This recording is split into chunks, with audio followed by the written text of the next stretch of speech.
الحمد لله الذي جعل الشمس والقمر بحسبان والنجم والشجر يسجدان وفضل زمانا على زمان كما فضل مكانا على مكان وإنسانا على إنسان ونشهد أن لا إله إلا الله وحده لا شريك له. أما بعد فأعوذ بالله من الشيطان الرجيم. بسم الله الرحمن الرحيم. إن عدة الشهور عند الله 12 شهرا في كتاب الله يوم خلق السماوات والأرض منها 4 حرم ذلك الدين القيم فلا تظلموا فيهن أنفسكم وقاتلوا المشركين كافة كما يقاتلونكم كافة واعلموا أن الله مع المتقين. صدق الله العظيم. اللهم صل على محمد وعلى آل محمد كما صليت على إبراهيم وعلى آل إبراهيم إنك حميد مجيد. اللهم بارك على محمد وعلى آل محمد كما باركت على إبراهيم وعلى آل إبراهيم إنك حميد مجيد.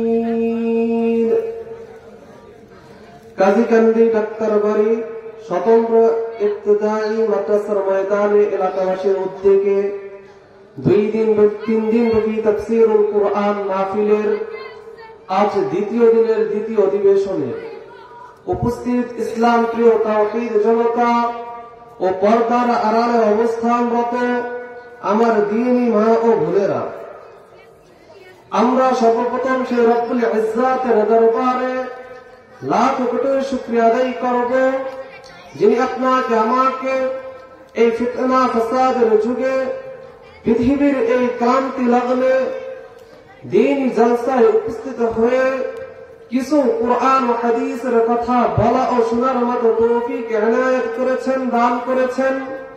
এই জন্য আমরা সবাই অন্তরস্থল থেকে একবার কালিমাতুশ শুকর আদায় করি আলহামদুলিল্লাহ। সম্মানিত হাজিরিন, আমি আপনাদের সম্মুখে কুরআন কারীমের থেকে যে আয়াত তেলাওয়াত করেছি, এই আয়াতে রব্বুল ইজ্জাত রব্বে করিম রহমান রহিম ইরশাদ করেন, ইন্না ইদ্দাতাশ শুহুরি ইনদাল্লাহি 12 শাহরা, নিশ্চয়ই মাস সমূহের গণনা আল্লাহর কাছে 12 মাস। ফি কিতাবিল্লাহি ইয়াওমা খালাকাস সামাওয়াতি ওয়াল আরদ, আল্লাহর কিতাবে এই যে আল্লাহর কাছে মাস সমূহের গণনা 12 মাস, এটা সেই দিন থেকে যেই দিন আল্লাহ রাব্বুল ইজ্জত এই আসমান এবং জমিনকে সৃষ্টি করেছেন। এই আসমান ও জমিনকে যেই দিন থেকে তিনি সৃষ্টি করেছেন সেই দিন থেকে মাস সমূহের গণনা কয়দিন? 12 মাস। এই 12 মাসের মধ্যে আল্লাহ রাব্বুল আলামিন বলেন মিনহা আরবাআতুন হুরুম, এই 12 মাসের মধ্যে রয়েছে কিছু সম্মানিত মাস, কিছু সম্মানিত মাস। এই যে আল্লাহ রাব্বুল আলামিন 12টি মাস সৃষ্টি করেছেন, আসমানের জমিন যেই নিয়মে পরিচালিত হচ্ছে, যেই 12টি মাসের মাধ্যমে পরিচালিত হচ্ছে, এই 12টি মাসের মধ্যে আল্লাহ রাব্বুল আলামিন কিছু মাসকে সম্মানিত করেছেন। হাদিসে নবী করিম সাল্লাল্লাহু আলাইহি ওয়াসাল্লাম সেই সম্মানিত মাসের বর্ণনা দিতে বলেন, সেই সম্মানিত মাসটির সাথে আমাদেরকে পরিচয় করে দিতে বলেন যে সেই সম্মানিত 4টি মাস হলো জিলকাদা, জিলহজ, মুহররম, রজব।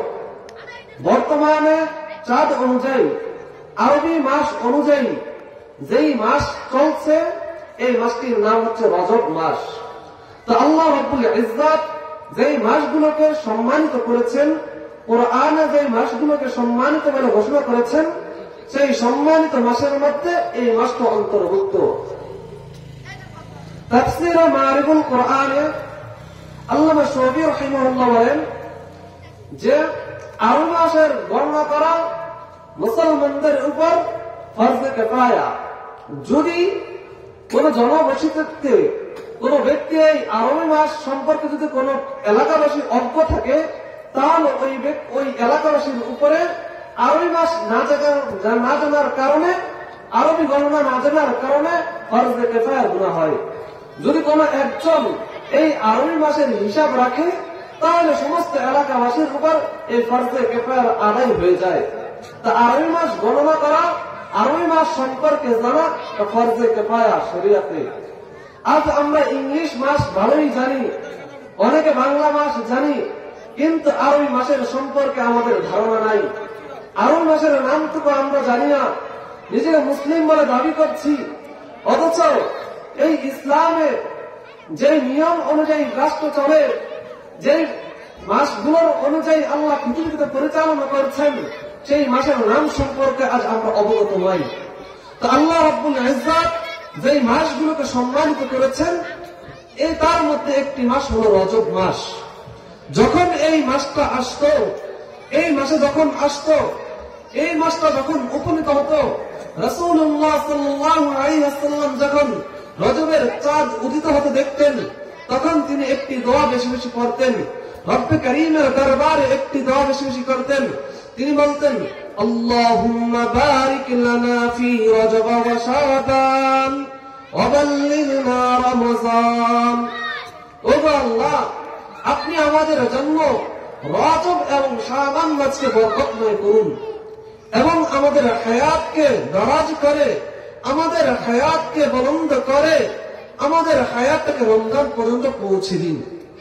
এই রমজান, রজব মাস আসলে আল্লাহ রাসূলুল্লাহ সাল্লাল্লাহু আলাইহি ওয়াসাল্লাম নিজের হায়াতকে বৃদ্ধির জন্য দোয়া করতেন, যেন তার হায়াতটা বৃদ্ধি পেয়ে রমজান মুবারক পর্যন্ত পৌঁছে যায়। এই যে আল্লাহ রাব্বুল আলামিন 4 মাসকে সম্মানিত করলেন, এই 4টি মাসের বাইরে হচ্ছে রমজান মাস। মাস সমূহের মধ্যে সবচেয়ে ফজিলতময় মাস, সবচেয়ে বরকতময় মাস হলো রমজান মাস। কিসের মাস? রমজান মাস। ব্যবসার যেমন একটা ব্যবসার মৌসুম রয়েছে, সব মৌসুমে কি ব্যবসা হয়? ঈদের বাজারে যে ব্যবসা হয়, অন্য বাজারে কি সে ব্যবসা হয় অন্য মাসে? ঈদের বাজার আসলে, ঈদ আসলে যেমন ব্যবসা হয়, ব্যবসার জন্য একটা মাস রয়েছে, ঠিক ইবাদতের জন্য, সওয়াব কামের জন্য একটা মাস রয়েছে, সেই মাসটার নাম হলো রমজানুল মুবারক। রাসূলুল্লাহ সাল্লাল্লাহু আলাইহি ওয়াসাল্লাম বলেন যে রমজানুল মুবারক পেয়েছে, নিজের গুনাহকে ক্ষমা করতে পারলো না, সে ধ্বংস হোক। অর্থাৎ রমজান পেয়েছে, নিজের গুনাহ থেকে নিজের গুনাহকে মুছে দিয়ে সাফ করতে পারে না, এই বরকতময় মাসের মধ্যে, এই বরকতময় মাসের মধ্যে তার সঙ্গে ধ্বংস হোক, সে ধ্বংস হোক। তো রমজান মাস এত গুরুত্বপূর্ণ। রাসূলুল্লাহ সাল্লাল্লাহু আলাইহি ওয়াসাল্লাম নিজের হায়াত বৃদ্ধি হওয়ার জন্য দোয়া করতেন রমজানে পৌঁছার জন্য। কখন আসলে? এই রজব আর শাবান আসলে। যখন এই রজব মাস আসতো, শাবান মাস আসতো, রাসূলুল্লাহ সাল্লাল্লাহু আলাইহি ওয়াসাল্লাম রমজানের জন্য প্রস্তুতি নিতেন। রমজান যে সামনে আসছে, আর হয়তো একদিন এক মাস পরেই আমাদের সামনে রমজান, রমজান আমাদের দুয়ারে করার আছে, আর তো কিছুদিন বাদেই আমাদের সামনে রমজান। এই রমজান আসার আগে রাসূলুল্লাহ সাল্লাল্লাহু আলাইহি ওয়াসাল্লাম এই মাসগুলোতে রমজানের প্রস্তুতি নিতেন। এই মাসগুলোতে আল্লাহ রাব্বুল আলামিন বলেন যে আমি তোমাদের জন্য এই মাসগুলোকে সম্মানিত করেছি, ফালা তাজলিমু ফীহিন্না আনফুসাকুম ফালা তাজলিমু ফীহিন্না আনফুসাকুম, তোমরা এই মাসগুলোতে নিজেদের উপর জুলুম করো না। অর্থাৎ হারাম কাজ সব মাসেই হারাম, শরীয়ত সম্মত যেই সমস্ত কাজ হারাম সেগুলো সব মাসেই হারাম, কিন্তু যখন এই মাসগুলো উপনীত হয় সেগুলো বিশেষ গুরুত্বের সাথে হারাম হয়ে যায়, বিশেষ গুরুত্বের সাথে হারাম হয়ে যায়।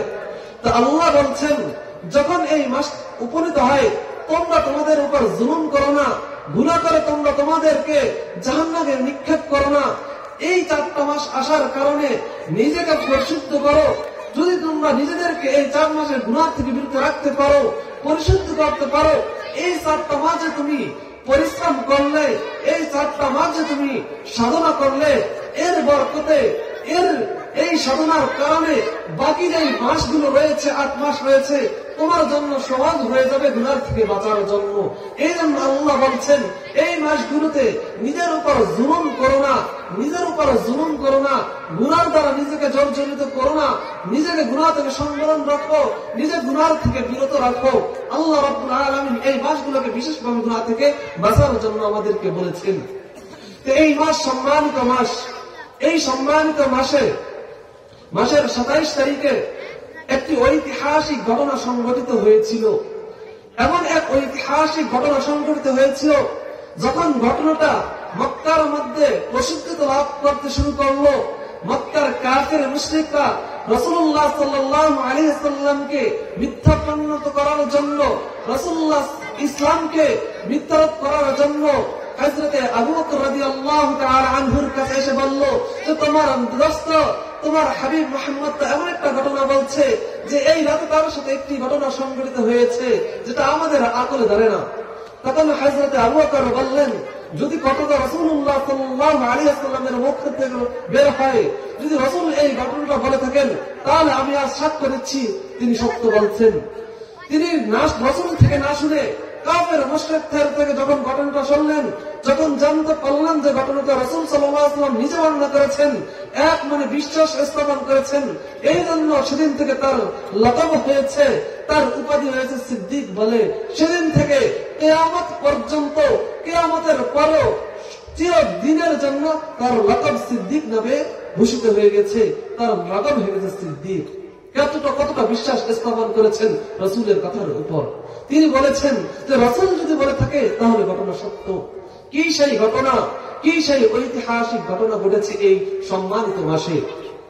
সেই ঘটনার দিকে ইঙ্গিত করতে গিয়ে রাসূল কুরআনুল কারীমে রব্বে কারীম বলেন, সুবহানাল্লাযী আসরা বিআবদিহি লাইলান মিনাল মাসজিদিল হারাম من المسجد الحرام إلى المسجد الأقصى الذي باركنا حوله لنريه من آياتنا سبحان الذي أسرى بعبده ليلا من المسجد الحرام পবিত্র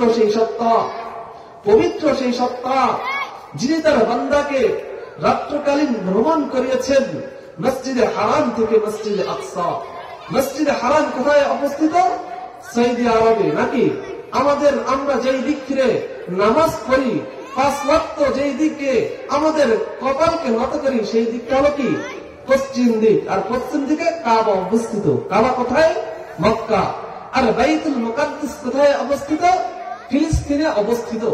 তো আল্লাহ বলছেন পুত পবিত্র সেই সত্তা যিনি তার বান্দাকে ভ্রমণ করিয়েছেন মসজিদে হারাম থেকে, সৌদি আরব থেকে মসজিদে আকসা ফিলিস্তিনে একসাথে ভ্রমণ করিয়েছেন। এই ঘটনাকে বলা হয় ইসরা অর্থাৎ রাত্র ভ্রমণ।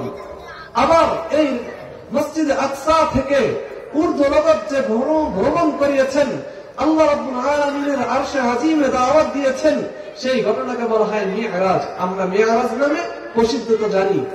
মিরাজের যে ঘটনা সংঘটিত হয়েছিল সেটা এই বরকতময় মাসে, এই সম্মানিত মাসেই সংঘটিত হয়েছিল। এই মাসে 27 তারিখের রাতে দুইটা ঘটনা রাসূলুল্লাহ সাল্লাল্লাহু আলাইহি ওয়াসাল্লামের সাথে সংঘটিত হয়েছিল। একটা ঘটনাকে বলা হয় ইসরা আর আরেকটাকে বলা হয় মিরাজ। তো ইসরার সংক্ষিপ্ত ইতিহাস আমি আপনাদের সম্মুখে তুলে ধরি। যখন এই রাত্র আসলো, রাসূলুল্লাহ সাল্লাল্লাহু আলাইহি ওয়াসাল্লাম উম্মে হানির ঘরে অথবা হাতিমে কাবার মধ্যে শুয়েছিলেন। প্রসিদ্ধ মত হচ্ছে যে উম্মে হানির ঘরে শুয়েছিলেন।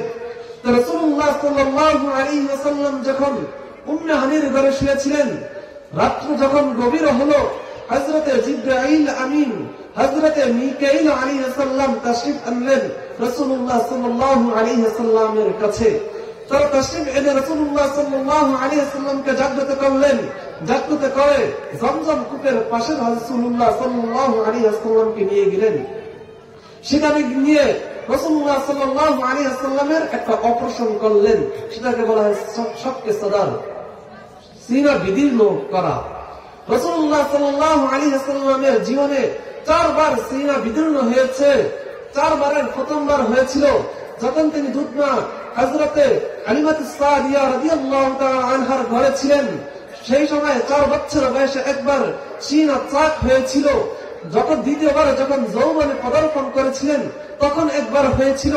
তৃতীয়বার যখন নবুয়তের ভার বহনের যে সময় এসেছিল, নবুয়ত প্রাপ্ত হওয়ার যে বয়স এসেছিল, তখন যেন নবুয়তের ভার বহন করতে পারেন সে সময় একবার সিনা চাক হয়েছিল। ৭৪বার যখন রাসূলুল্লাহ সাল্লাল্লাহু আলাইহি ওয়াসাল্লামকে আল্লাহ নিজের বাড়ি আরশে আযীমে দাওয়াত করেছিলেন, সেখানে যাওয়ার জন্য রাসূলুল্লাহ সাল্লাল্লাহু আলাইহি ওয়াসাল্লামের পক্ষে সম্ভব হয়, এই জন্য একবার সিনা চাক হয়েছিল। মোট 4 বার রাসূলুল্লাহ সাল্লাল্লাহু আলাইহি ওয়াসাল্লামের সিনাকে এই চাক হয়েছিল, অপারেশন হয়েছিল। যখন সিনা চাক হয়ে গেল, অপারেশন হয়েছিল, রাসূলুল্লাহ সাল্লাল্লাহু আলাইহি ওয়াসাল্লামকে নিয়ে সঙ্গী জিবরাইল আলাইহিস সালাম, হযরতে মিকাইল আলাইহিস সালাম বুরাক নিয়ে রওনা শুরু করলেন। ইসরা রাত্রকালীন ভ্রমণ শুরু করলেন, রওনা করলেন, চলতে শুরু করলেন। যখন হযরতে জিবরাইল আলাইহিস সালাম, হযরতে মিকাইল আলাইহিস সালাম রাসূলুল্লাহ সাল্লাল্লাহু আলাইহি ওয়াসাল্লামকে নিয়ে ভ্রমণ করতে শুরু করলেন, চলতে চলতে এমন এক স্থানে আসলেন যে দেখেন শুধু খেজুর বাগান আর খেজুর বাগান। হযরতে জিবরাইল আলাইহিস সালাম বুরাকটাকে এখানে থামালেন এবং রাসূলুল্লাহ সাল্লাল্লাহু আলাইহি ওয়াসাল্লামকে বললেন, ইয়া রাসূলুল্লাহ, আপনি এই বরকতময় স্থানে 2 রাকাত নামাজ পড়ুন। তো রাসূলুল্লাহ সাল্লাল্লাহু আলাইহি ওয়াসাল্লাম জিজ্ঞাসা যে এটা কোন জায়গা, এখানে কোন জায়গা যে আমাকে 2 রাকাত নামাজ পড়তে হবে? তখন হযরত জিবরাইল আমিন পরিচয় দিলেন, ইয়া রাসূলুল্লাহ, এটা সেই জায়গা, এটা সেই জায়গা। এটা যখন কুফাররা আপনাকে বাধ্য করবে আপনার দেশ ত্যাগ করার জন্য, যখন কুফাররা বাধ্য করবে, আল্লাহ তখন আপনার উপর ফরজ করবে হিজরত, তখন আপনি আপনার জন্মভূমি, আপনি আপনার মাতৃভূমিকে ত্যাগ করে যেই স্থানে আসবেন, এটা সেই স্থান। এই স্থানের নাম হচ্ছে ইয়াসরিব। কি? ইয়াসরিব। আপনি আসার পরে আপনার বরকতে এই জায়গার নাম হয়ে যাবে মদিনাতুর রাসূল। ইয়াসরিব আর থাকবে না, কি হয়ে যাবে? মদিনাতুর রাসূল, যেটাকে আমরা বলি মদিনাতুল মুনাওয়ারা। সেই ইসরার রাতে হযরতে জিবরাইল আলাইহিস সালাম রাসূলুল্লাহ সাল্লাল্লাহু আলাইহি ওয়াসাল্লামকে বললেন, ইয়া রাসূলুল্লাহ, আপনার হিজরতের স্থান এবং কিয়ামত, হিজরতের পর থেকে কিয়ামত সংঘটিত হওয়ার পর্যন্ত আপনি যেই ভূমিতে থাকবেন এটা সেই ভূমি, আপনি এখানে 2 রাকাত নামাজ আদায় করুন। তখন রাসূলুল্লাহ সাল্লাল্লাহু আলাইহি ওয়াসাল্লাম সেখানে 2 রাকাত নামাজ আদায় করলেন। নামাজ শেষে বুরাকে চড়ে আবার সাওয়ার হতে লাগলেন। চলতে চলতে এমন এক স্থানে উপনীত হলেন, এমন এক জায়গায় আসলেন, তখন দো জাহানের সরদার রাসূলুল্লাহ সাল্লাল্লাহু আলাইহি ওয়াসাল্লাম হযরতে জিবরাইল আমিনকে ডেকে বললেন, হে জিবরাইল, আমি তো জান্নাতের গ্রাম পাচ্ছি, আমার নাকি তো জান্নাতের গ্রাম আসছে। তখন হযরতে জিবরাইল বললেন, ইয়া রাসূলুল্লাহ, আমরা তো এখনো ঊর্ধ্বলোকে ভ্রমণ করি নাই, আমরা তো এখনো আকাশে ভ্রমণ করি নাই, আমরা তো এখনো জমিনে রয়েছি, আপনি কিভাবে জান্নাতের গ্রাম পাচ্ছেন? আমরা তো এখনো জমিনেই ভ্রমণ করছি। তখন রব্বে করিম আল্লাহ রাব্বুল আলামিন হযরতে জিবরাইলকে জানিয়ে দিলেন এটা কিসের গ্রাম। হযরতে জিবরাইল আলাইহিস সালাম তখন রাসূলুল্লাহ সাল্লাল্লাহু আলাইহি ওয়াসাল্লামকে জানিয়ে দিলেন এটা কোন জান্নাতের গ্রাম, কিসের গ্রাম, কার গ্রাম। এই জায়গাটায় এক নারী মানুষের কবর রয়েছে, যার কবর থেকে জান্নাতি খুশবু আসছে, গ্রাম আসছে। জিবরাইল তাদের পরিচয় বর্ণনা করেন, তাদের ইতিহাস বর্ণনা করেন রাসূলের কাছে যে ইয়া রাসূলুল্লাহ, এই যে নারী মানুষের কবর থেকে গ্রাম আসছে, তার সন্তানদের কবর থেকে গ্রাম আসছে, এরা ইনি সেই নারী, ইনি হচ্ছেন ফিরআউনের মেয়ে। তার একটা মেয়ে ছিল, যে মেয়েকে সাজসজ্জা করার জন্য, মেয়েকে পরিপাটি করার জন্য যে খাদেমা ছিল, সেই খাদেমার কবর, যে খাদেমা ছিল খাদেমার কবর। ফিরআউন কত বড় নাফরমান ছিল, কিন্তু ফিরআউনের মেয়ের খাদেমা কত বড় ইমানদার, যে তার মৃত্যুর পর তার কবর থেকে জান্নাতি খুশবু বের হচ্ছে, তার খুশবু বের হচ্ছে। কি সেই ঘটনা, কেন তার কবর থেকে খুশবু বের হচ্ছে? সেই খাদেমা ইতিহাস কি ছিল সংক্ষেপে বলছি। যে একদিন ফিরআউনের মেয়েকে যখন চুল আঁচড়াচ্ছিল, হঠাৎ হাত থেকে চিরুনটা পড়ে গেল। যখন চিরুনটা পড়ে গেল, ওই খাদেমা চিরুনটাকে তুলতে গিয়ে রব্বে কারীমের নাম নিয়েছেন। মুখের অজান্তি, নিজের জানার অজান্তি আল্লাহ শব্দটা তার মুখ থেকে বের হয়ে গেছে। যখন তার মুখ থেকে আল্লাহ শব্দ বের হলো, ফিরআউনের কন্যা মনে করছে হয়তো এই খাদেমা আমার পিতাকে সম্বোধন করে বলেছে, আমার পিতাকে সম্মান জানানোর জন্য আল্লাহ বলেছে। যখন জিজ্ঞাসা করলো, খাদেমা, তুমি এমন একটা শব্দ চয়ন করলে যে এই শব্দটা আজ থেকে আগে শুনি নাই, তুমি এই শব্দটাকে আমার পিতাকে তুমি সম্বোধন করছো, তুমি আমার পিতাকে সম্মানিত করেছো। তখন খাদেমা ঈমানের বলে বলিয়ান হয়ে, ঈমানের জোশ এসে হালতে বললেন, না, আমি তোমার পিতাকে আল্লাহ বলে সম্বোধন করি নাই, আমি তো সেই আল্লাহকে আল্লাহ বলে সম্বোধন করেছি, যেই আল্লাহ আমাকে সৃষ্টি করেছেন, যেই আল্লাহ তোমাকে সৃষ্টি করেছেন, যেই আল্লাহ তোমার পিতা ফিরআউনকে সৃষ্টি করেছেন, যেই আল্লাহ আগেও ছিলেন, এখনো আছে, ভবিষ্যতেই আছে, থাকবে, যেই আল্লাহ লা শারিক, যার সাথে কোন শরিক নাই, আমি সেই আল্লাহকে আল্লাহ বলে সম্বোধন করেছি। যখন ফিরআউনের মেয়ে এই কথাটা শুনলো, তখন বাবার কাছে অভিযোগ করলো যে আমার খাদেমা মাশাআল্লাহ, সে তো আপনাকে রব হিসেবে মানে না, সে অন্য একজন রবের গোলামি করে। যখন এই মামলাটা ফিরআউনের দরবারে হলো, তখন ফিরআউন রাগান্বিত হয়ে গেলেন।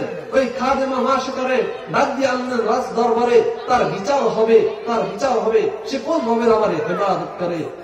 যখন মাশাআল্লাহকে জিজ্ঞেস করলো, তুমি তো আল্লাহ বলেছ, তোমার আল্লাহকে পরিচয় দাও। তখন খাদেমা আল্লাহর পরিচয় দেওয়া শুরু করলো। যখন আল্লাহর পরিচয় দিতে লাগলো যে আল্লাহ সবকিছুর সৃষ্ট, তোমারও স্রষ্টা, সবকিছুই আল্লাহ স্রষ্টা, একদিন সবকিছুই ধ্বংস হয়ে যাবে, তুমি ধ্বংস হয়ে যাবে, কুল্লু মান আলাইহা ফান, সব ধ্বংস হয়ে যাবে, কিন্তু ওয়াইবকা ওয়াজহু রাব্বিকা যুল জালালি ওয়াল ইকরাম, একমাত্র রব্বে কারীম বাকি থাকবে, তিনি সেই আল্লাহ। ফিরআউনের গায়ে খুব লাগলো, কারণ ফিরআউন নিজেকে দাবি করতো আনা রাব্বুকুমুল আ'লা, আমি তোমার বড় খোদা, আমার থেকে বড় খোদা আসলো কে আমার থেকে বড় খোদা। ফিরআউনের গায়ে লাগলো। তখন ফিরআউন জাল্লাদকে অর্ডার দিল যে এই খাদেমাকে ধরো, আগে হত্যা করো। সে যদি আল্লাহর থেকে ঈমান না সরিয়ে আমার প্রতি যদি ঈমান না আনে, তাইলে তাকে হত্যা করো। জাল্লাদকে আদেশ দিল। ওই খাদেমার দুইটা সন্তান ছিল, একটা ছিল দুধের সন্তান, আর আরেকটার বয়স ছিল 10 বছর বা 8 বছর এরকম। তখন জাল্লাদ বড় মেয়েটাকে ধরলো, বড় মেয়েটার সন্তানটাকে ধরলো, ধরে তাকে ছেড়ে নিয়ে গেল হত্যার জন্য। পাশে আবার ফিরআউন আদেশ দিল যে তেল গরম করো, তেলকে উত্তপ্ত করো, এই উত্তপ্ত তেলের মধ্যে এদেরকে ছাড়া হবে। কতটা কষ্ট দিচ্ছে ঈমান আনার কারণে, কি তাদের ঈমানের পরীক্ষা চলছে। যখন তেল গরম হলো, উত্তপ্ত হলো, ওই জাল্লাদ বড় মেয়েকে হত্যা করে তেলের মধ্যে ছাড়িয়ে দিল। মায়ের সামনে মেয়ে ফুটান্ত তেলে জ্বলছে, ফুটান্ত তেলে জ্বলছে, গোস্তগুলো হাড্ডি থেকে আলাদা হয়ে গেল। তখনও প্রাণ বলল, হে মা সেটা, তুই এখনো সময় আছে, ইমান ছাড়, ইমান ছাড়, আমার প্রতি ইমান আন, নয়তো এই ফুটান্ত তেলে তোকেও বানানো হবে। তখন উত্তর দিল খাদেমা, আমার মেয়ে গেছে যেই পথে, আমার মেয়ে গেছে যেই পথে, আমিও যাবো সেই পথে, কিন্তু রব্বে কাবার কসম, রব্বে কাবার কসম, আমার শরীরে বিন্দু মাত্র আমার রূহ থাকা সত্ত্বেও যতক্ষণ পর্যন্ত আমার রূহ রয়েছে ততক্ষণ পর্যন্ত আমি ঈমান হারা হব না। ওই রবের পর ঈমান এনেছি, তার থেকে ঈমান বিমুখ করব না। যখন দেখলো না কাজ হয় না, তখন খাদেম জল্লাদকে অর্ডার দিল, নেও তার ছোট বাচ্চাকে ধরো। দুধের বাচ্চা মানুষ করলে আনন্দ হয়, কিন্তু যখন ওই জল্লাদ সে তার আনন্দ করার জন্য, আদর করার জন্য ওই বাচ্চাকে ধরলে, খপ করে ধরলো, বাচ্চাকে ধরল হত্যার জন্য, তখন ছোট বাচ্চা মুস্কি হাসি দেওয়া শুরু করলো। রব্বে কারীম তার জবানটা খুলে দিলেন ছোট বাচ্চার। আল্লাহ আমাদের জবান দিয়েছেন, জবান দিচ্ছেন না, পারলে তো এই আঙ্গুল দিয়ে কথা বলাতে পারতেন, পারতেন কি পারতেন না? আছে, আছে, কোরআনে আছে, যখন কিয়ামতটা কায়েম হবে বাবা, যখন কিয়ামত কায়েম হবে, আমার এই মুখটা বন্ধ হয়ে যাবে, আমার চামড়া আমার বিরুদ্ধে সাক্ষী দিবে, আমার হাত আমার হাতের আমার বিরুদ্ধে সাক্ষী দিবে, আমার পা আমার বিরুদ্ধে সাক্ষী দিবে। আল্লাহ এই জবানটাকে বন্ধ করে দিবেন, আমার অঙ্গ প্রত্যঙ্গের জবানটাকে খুলে দিবেন। তখন আমরা বলবো লিমা শাহিদতুম আলাইনা। যখন অঙ্গ প্রত্যঙ্গ আমাদের বিরুদ্ধে সাক্ষী দিবে, তখন আমরা বলবো লিমা শাহিদতুম আলাইনা, কেন আমার বিপক্ষে সাক্ষী দিলে? তখন অঙ্গ প্রত্যঙ্গ বলবো, যে আল্লাহ তোমাকে বলার শক্তি দিয়েছে, সেই আল্লাহ আমাদেরকে বলার শক্তি দিয়েছে। কিয়ামতের ময়দানে আমাদের অঙ্গ প্রত্যঙ্গ কথা বলবে, যেই আল্লাহ মুখ ছাড়াও অন্য জায়গা দিয়ে কথা বলার শক্তি রাখে, সেই আল্লাহ বাচ্চার জবান খুলে দিবেন, মুখ খুলে দিবেন। বাচ্চা মাকে মুস্কি হাসি দিয়ে বললে, ও আম্মা, আমি আমার বড় বোনকে জান্নাতে দেখতে পাচ্ছি, আমি আমার বোনকে জান্নাতে দেখতে পাচ্ছি, তুমি তোমার ঈমান থেকে একটু দুর্বল হও না, তুমি তোমার অবস্থানে অটল থাকো, আমরা শীঘ্রই জান্নাতে নিতে হব।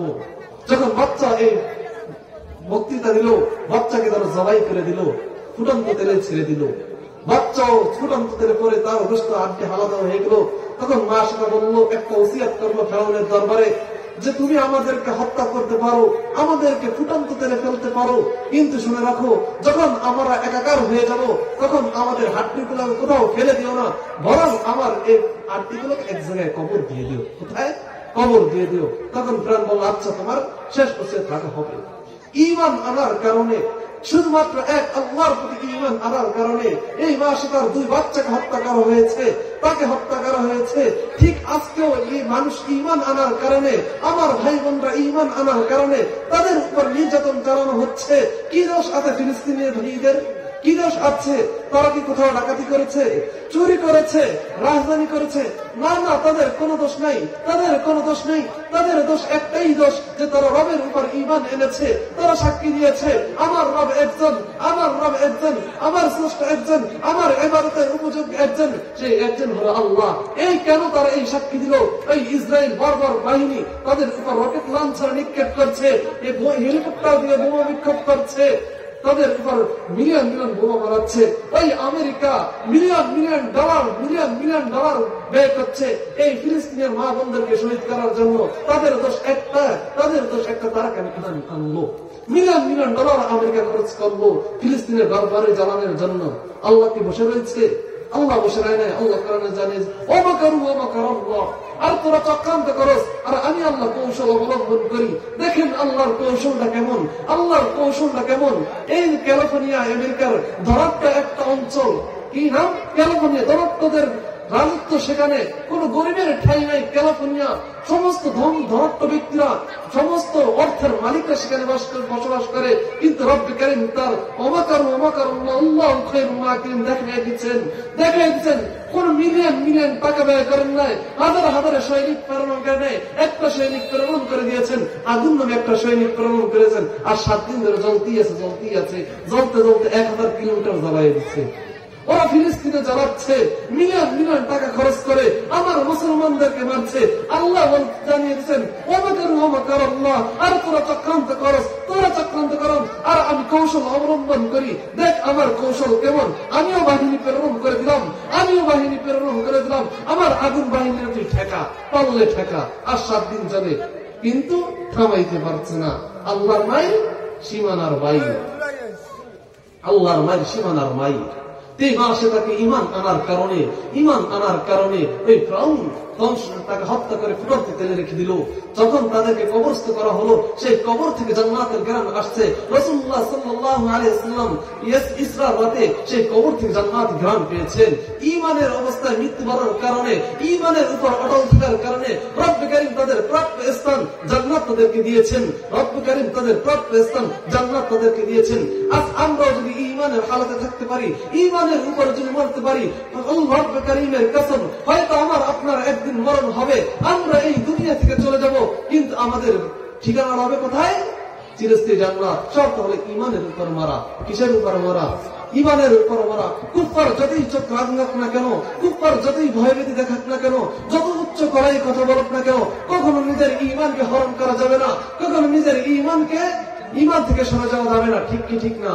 ঈমানের অবস্থায় মরতে হবে যদি আমরা আমাদের প্রাপ্য স্থানে যেতে চাই। আল্লাহ আমাদেরকে তৌফিক দান করুক। আমিন। ওয়া আখিরু দাওয়ানা আলহামদুলিল্লাহি রাব্বিল আলামিন।